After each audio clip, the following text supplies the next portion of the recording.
Uy, ganda ng ngiti ah. Ganyan ba ang ngiti ng in love? Teka, may label na ba? Wala pa? Oh, let me guess. Talking stage pa lang. Madalas mag-text ng, "Morning. Kumain ka na?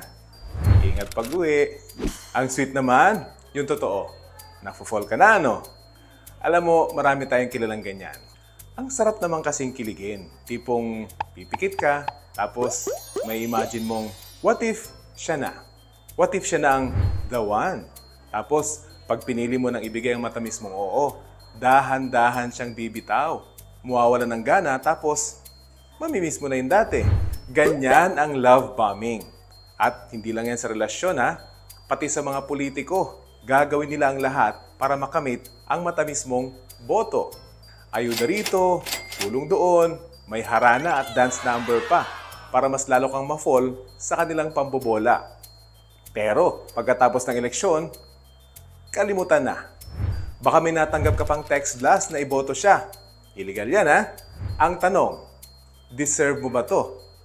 Magpapalove bomb ka na lang ba sa mga politiko? O pipili ka ng taong kayang tuparin ang mga ipinangako nila sa iyo? Mga kapuso, pagdating sa pag-ibig, mapa-personal man yan o sa bayan, dun tayo sa itatrato tayo ng tama. Dun tayo sa totoo.